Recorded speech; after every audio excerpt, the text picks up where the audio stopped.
Welcome to Candid Travels, Texas. Hey, today we're going to be going to a special conference at the NASA Space Center. But before we go, I want to give you a tactical tip to the family at ATX iTech and at www.facebook.com/ATX Internal Tactical Arts. Okay, let's say you're struggling with some kind of a problem that's really, really tough and you can't, it's not solvable. Here's a tactical tip based upon a writing. It's from the Gospel of John, chapter 8, verse 32.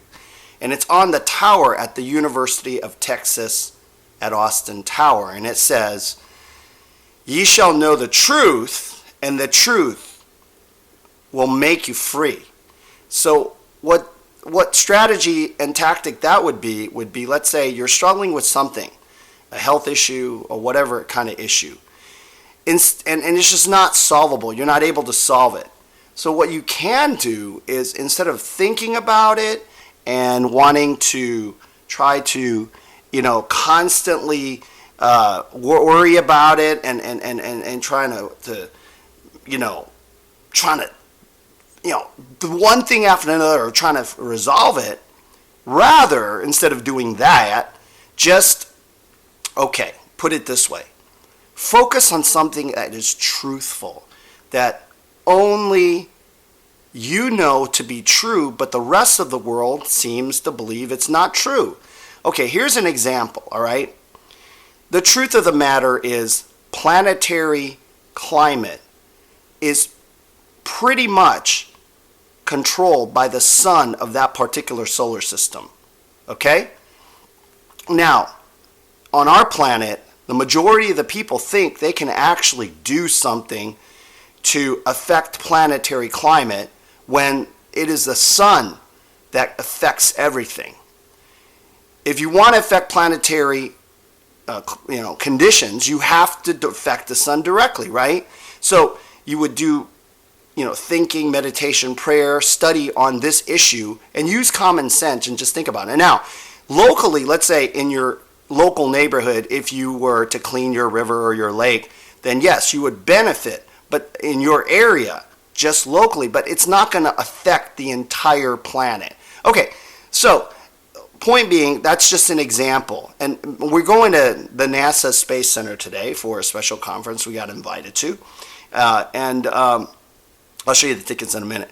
So anyway, that's something you can think about. As you find truth after truth after truth, for example, how do soldiers, warriors, and priests eat traditionally to become efficient? Well, they usually ate at night once a day, one meal a day after their duties are done, and just drank water.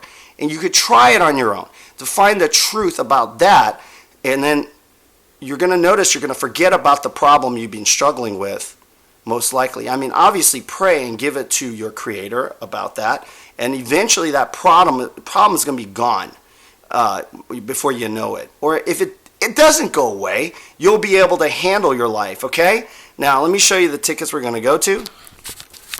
Okay, this is at Space Center Houston. It doesn't cost anything. It goes, remember, it's a thought leader series at 7 p.m. tonight at NASA. Okay, so one last tactical tip before we move on, and it's on the same theme of truth. Okay, and one really great movie, and it is the movie that stars my buddy Keanu Reeves, and he is on our episode. It's the Fantastic Fence 10th anniversary episode of this show, Candid Travels Texas. You'll see Keanu Reeves on there. We help him promote the movie John Wick, which world premiered here in Austin, Texas. Now, we'll be driving to the Clear Lake, Houston area in order to go to the NASA right after this. But here it is. This is the movie I'm telling you about. It is a movie about truth. And I highly recommend watching this movie again and again when you have time. It's really, really, really well made. All right? And here it is. Matrix. Fantastic film, really well made, and it holds, it holds its own, even though it's been made like 18 years ago. It's a timeless film, but it's about truth.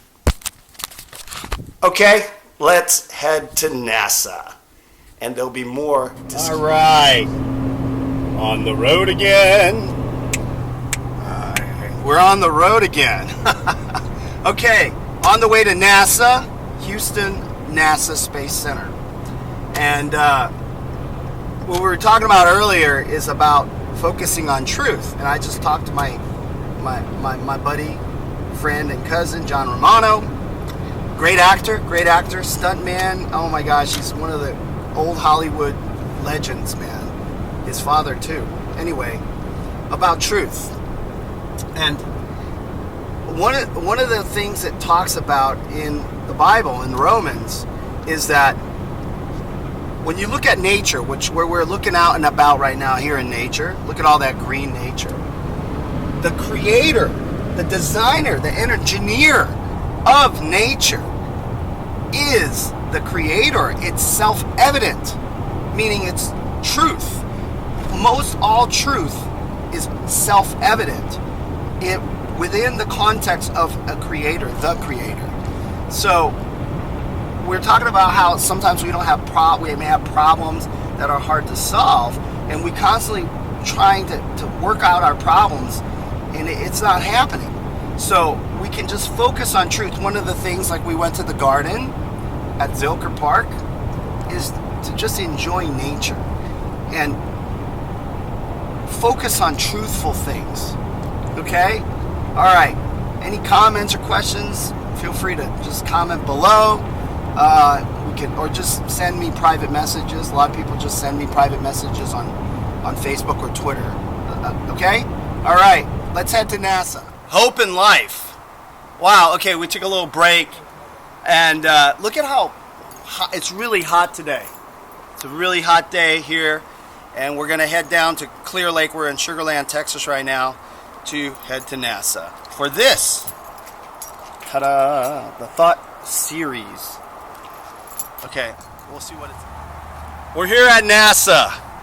So this is our most recent episode, and we're gonna give some disclosures about NASA. But this is Valkyrie. He's a humanoid robot that can do anything a human being can do, including handling weapons and firearms. So today is the weekend for a robotics conference. And so here we have Space Robotics Sentinel Challenge. And we have Manned Space Flight Education Foundation again. So we're starting to do man and human, humans. Now a lot of women are going to space, but we're sending human beings into space again, okay? So let's go inside and see what's going on. You can see, it's overcast. There you go. Right, typical Texas. I just got done using the high-tech restroom of here at NASA. So we got about 15 minutes or so before we go into the conference. And let me show you where we're at. It's actually not even hot now. It was hot, really hot earlier, but look, we're at this nice little courtyard area here at NASA. It's beautiful. Look at this. Anyway, this will be a good chance for me to really talk to you all about another disclosure. So what we now know is through people like Dr. Edgar Mitchell, former astronaut Edgar Mitchell, with the Apollo astronaut, who I was a former colleague with at the Institute of Nordic Sciences. We have issues such as, the condition of the sun, which is really going to affect our planetary conditions, right? Climate and all that. We do have contact with people who are not from Earth. They're from other galaxies, and they have higher technology. And we're making alliances and friendship with them so that we can actually solve these problems directly with the sun. Now, you can call this science fiction or whatever, but that's what I'm sharing with you all in terms of this NASA disclosure. But this is just a beautiful area here. It's nice and cool, and the flowers are blooming. And so that is the other disclosure, is that there is hope in life, not just in our solar system, but in other galaxies even, and the other parts of our galaxy. So that's really promising. Okay, let's see what's going on once we get let in to the into our conference, the Thought Leader Series. And look, there's angry birds and pigs all around. Check that out. Oh, and there's the Lunar Lander. This way to the Independence Plaza, and it's a small building to the right of it. Going through the tunnels. Here we go. Oops, excuse me. That turned out to be the wrong way. We're going to actually walk by the Lunar Lander toward this direction to the Space Center Theater. That's what I thought it was. And here we were last time with the different new technologies. Science fiction, science future. All right, here we go. Back to space. Right, you gotta look behind me. Check this out. Morpheus. I just mentioned the Matrix earlier, and there's Morpheus. Yeah, it's autonomous landing and takeoff device. It's the USS Enterprise's Galileo, NCC 1707-7, the Galileo 7 from Star Trek. This is the one that we going to. Yes. Is this this event, right? The Thought series? You're still setting up? That's here, right? Check this out. I'm in the back of the Galileo 7. The engines. Very cool. Galileo, because we have to sit here and wait in order to go up. They gave us hors d'oeuvres and refreshments again. We didn't. Okay, we just went to the buffet spread, and this is why NASA feeds us pretty well. Check this out. We got the hummus, like I had last time, and then we got the cucumber salad, which has the olives in it, and ratatouille merci. There's actually French ratatouille here, and then quinoa. And underneath, I've got salmon and all different kinds of meats and cheeses. And okay, I'm gonna eat now. Whoa. The body and blood of Jesus. Amen. Just got done eating. We're getting ready to go into the conference. There's a shuttle commemorative shirt. Astronaut Dick Covey wore this shirt on the Discovery in 1988 to celebrate the Space Shuttle's program return to flight mission. It's an Aloha shirt. Does the mannequin look like Dick Covey? All right, let's head in there. Conference hall. So you can look up, and it's a huge crowd of people. Now, this is actually not a member event. We're members, but it's apparently for the public, and it's great that we have the public coming in to this conference. Associated with the Space Robotics Challenge. Space Center Houston is celebrating its 25th year this year, and so as part of that, our celebration year, we're offering a series of talks and discussions on different topics related to space exploration. And we're particularly excited to welcome you here this evening because we are the host of the Space Robotics Challenge along with 9 Sigma and NASA, and we're so delighted for you to come and hear about that program and also Space Robotics Challenge consists of a virtual R5, which is a bipedal humanoid, which is also known as Valkyrie. R5. The challenge is a way for us to engage the greater public in helping to solve some of the problems that NASA sees with its robotic technology. We can have teams from all over the country developing autonomy, developing tasks, developing applications, and tools that can Very nice. have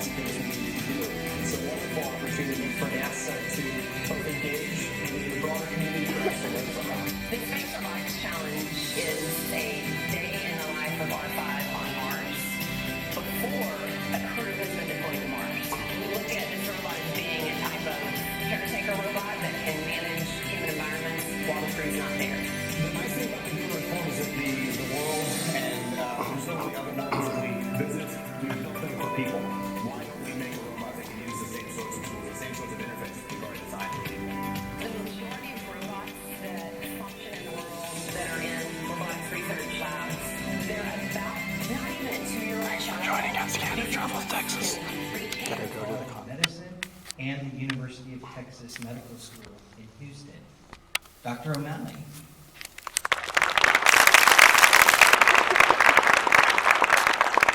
Good evening. So I really appreciate the opportunity to talk to you tonight.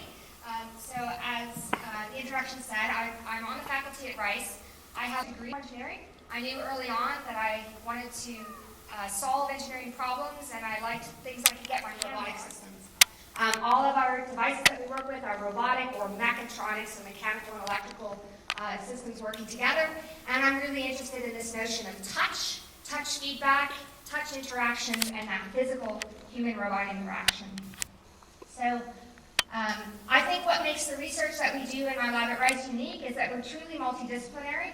I've got a lot of titles after my name because we draw on a lot of different disciplines and fields and collaborations with others who have different expertise.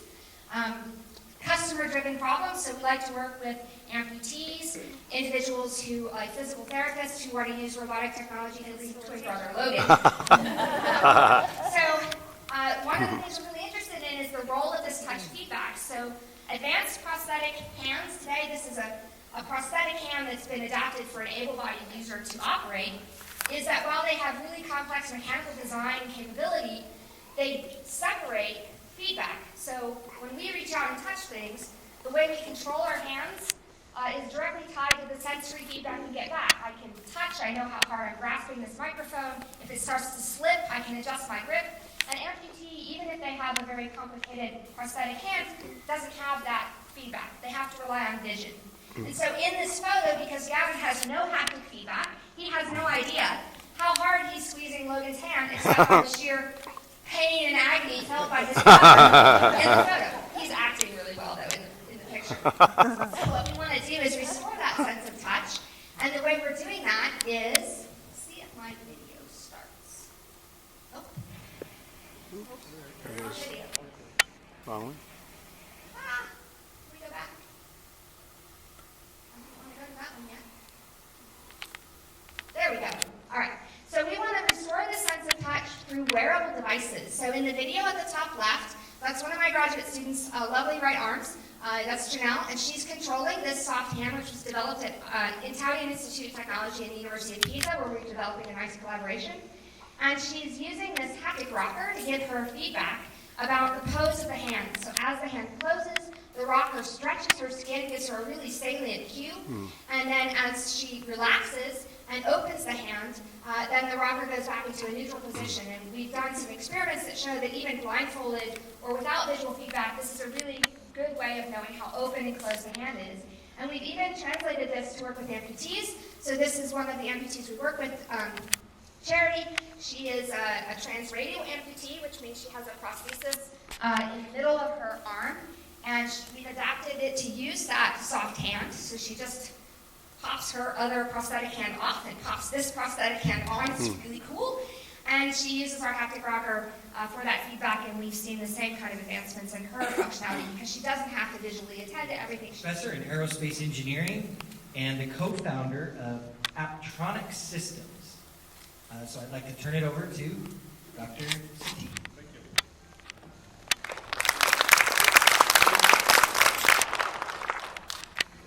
All right, I'm delighted to be in front of this crowd, and how lucky I have been to work with NASA's Lunar Lander Space Center for the past 5 years. It's a wonderful project. Hopefully you want to get a feeling of what these projects are.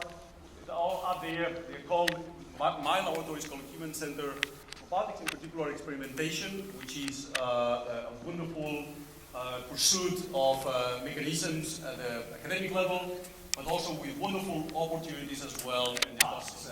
So I borrow a little bit of these ideas, and I went to, when I say I'm sorry, it means my students really, at the end of the day, but we went into psychology, we went into pedagogy, sociology, and we borrowed some of the theories, and then we went into applied mathematicians. We tried to develop mathematical models, sort of what we do in engineering normally, and try to develop kind of a model of the brain. In this case, this is something called social cognitive theory, to model things like motivation and self-efficacy and and a series to make humans happy, but instead the opposite. So the robot is trying to optimize how upset humans are because the robot is not looking at the human. It was just the kind of fun things that they do on a daily basis. We developed under funding by NASA and others very expensive machinery, and I was always worried that these systems were not being used on a daily basis. So a few years ago, we decided to just do the obvious, connect iPads and cell phones to those systems, and then connect, Texas, US, and half of the entire world. And this ultimately resulted into the creation of a company. I was co-founder, in which we are young, that hopefully are going to benefit both education and NASA overall. So I'm glad to be here. Thank you very much.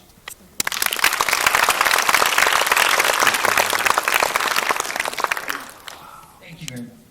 She was awarded her PhD in robotics from the Georgia Institute of Technology. She's currently a postdoctoral researcher at Track Labs.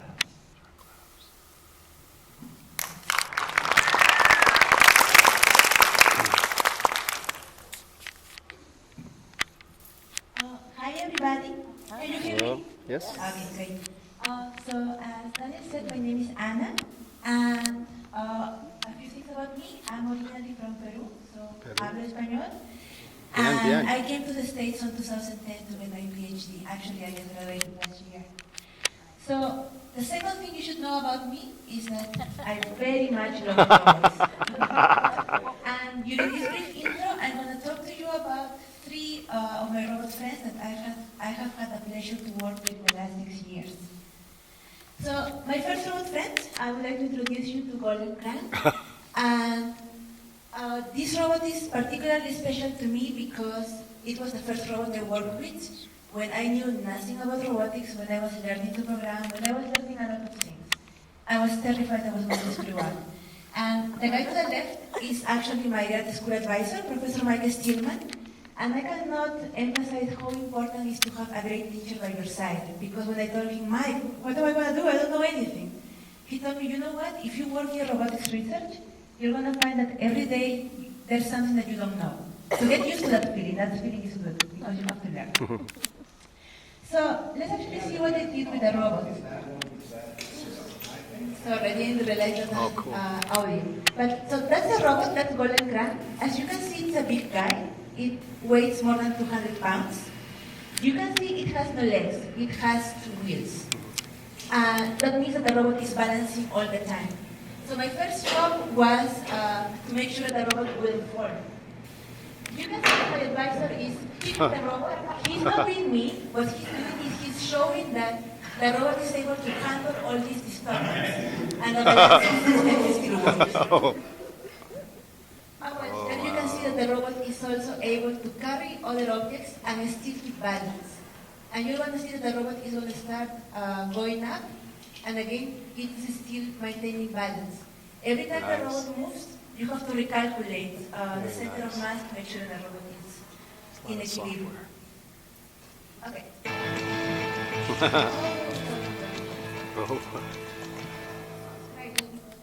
I work with actually this robot for most of my PhD thesis. You can see this robot has no legs or no wheels. It has 2 arms, and you can see a little green cap on top of its head. There's a camera below. There's a Kinect action, and it has 2 hands. So what I wanted to do with this robot was to investigate a bit more about manipulation. In particular, I worked for using this robot to accomplish 3 kinds of tasks. The first, in the left, pick up, just go to an object, pick it up from the table. Second, pick and place, move an object from one point to another. And the third is pouring, how the robot should grasp an object and pour the contents into another object. Now, why I care about this? Probably you're thinking this is really simple. And it's true, for us humans, this seems really simple. If you see any 2-year-old, they are able to do this, right? But for a robot, this is incredibly hard. And if I have here the guys from the Robotics Challenge, they are probably going to agree with me in that statement. Explaining what any kind of application that you do in robots, also that's really simple, right? The robot comes in front of you and gives you the object. Now, the thing is, different people have different needs and different preferences. For instance, if I'm working, I may not want the robot to come and bother me and give me the bottle. I may want the robot just quietly put the bottle on the table and then I will pick it up whenever I want. If I'm standing, on the other hand, maybe I want the robot to come directly to me and tell me, here is your bottle of water. Actually, the robot speaks. I don't have audio here, I guess. The way in which we teach this to the robot is I use a user interface either on my phone or on the laptop, and I ask robot, bring me a drink. And when the robot comes, the robot chooses a way to give me the drink, either in my hand or on a table, and then it asks me, how did I do? If I like it, I say, I like it. If I didn't like it, I would say, I didn't like it. And the robot over time learns what I like, what are my preferences. Nice. So, this may seem very simple, but again, as you may guess, this is not that simple. In this small video, there are a lot of things going on in the robot's head. Person detection, motion planning, arm planning, SEO recognition, and so on. And I think that is why I really like robotics, because there are really many questions open. I'm really glad to be in the field, and if you are not in the field already, I hope you join us because it's a lot of fun. Thank you. Taking over the world. I guess it's really the past 10 years, but there are so many things that we have yet to, so many secrets, I guess, of like the human brain that we have yet to unlock, and getting to the point where robots can take over for us and become smarter than us and more able than us, I think it's beyond the lifetime of anyone in this room, because I'm a firm believer of you need to have some embodied structure. So I don't believe in the notion of HAL 9000 from 2000, destroying everyone, because I think that you can't really become intelligent until you can go out and interact with the world and understand what things are. So I personally think nobody in this room needs to worry about, I don't know, a Terminator-like scenario? Terminator. So I would just say that the roboticist's best friend is video. You'll notice that we all showed videos. We did not bring live robot demos because videos are much more reliable. I tell my students, anytime you're running an experiment, take video every time because it could be the last time that the robot actually behaves the way you want it to. I think there's challenges. We're in a lab. We're debugging. We're trying to solve problems. We don't know the best way to solve these problems. We're using all the tools we have at our disposal, but everything has limitations. So hardware breaks, batteries die, sensors malfunction, and so I think the reliability is not there for the complexity of robots that you would need to take over the world. I think if you look at where we see robotics behaving reliably is on very specific tasks. Assembly lines, Roombas, mindstorms that have a limited set of functionality, and that's what we can do reliably and repeatedly. To have the intelligence and the ability to kind of move about an unstructured, unknown environment, we are safe for a while. Well, thank you for the question. I think that especially scientists, we have to stay always in the loop of what the people on the outside of science needs. We have to talk to decision makers, politicians, economists, sociologists, and so on. I recently organized a conference. Actually, Kim was invited there, and we invited Maggie Delvaux, who was the Minister of Education in Luxembourg. We invited Alan Manning, who's a renowned economist in predicting what's going to happen with labor economics, with automation, and so on and so forth. And they gave us both a sense of reality and that the things are going well, and that the way that robotics is evolving is helping to increase wages, especially worldwide. We know that Western world wages have remained a little bit flat. Those are going to follow, and they're going to go up as well with robotics. So if we keep on track on the human-centeredness of robotics, human is first, and I'm sure what we're going to do will always be fine. Well, I think pretty similar to my other three friends here. But what I mostly think is that for robots to take over humans, at least the robots should have the same capabilities as humans. And this brings us to the question, what is intelligence? What it means to be a human? Of course, we have seen robots that beat chess masters, or robots that gain on championships of Go, or whatever. But again, we have not seen yet a robot, as Kim mentioned, that interacts with the environment and is able to do, again, to have the manipulation skills of a 2-year-old. So, again, I would also say that we are pretty safe right now. That was fun. Thanks for joining us at Candid Travels, Texas. Today we're celebrating the 25th anniversary of the new Space Center. Anyway, you can see the Space Center Houston. Now, NASA and the United States Air Force, we've been around a lot longer than that. So this is a new center. And we're bringing a lot of young people, young people to do even more advanced research, okay? It is now nighttime, so once again, thanks again for joining us at Candid Travels, Texas. See you next time.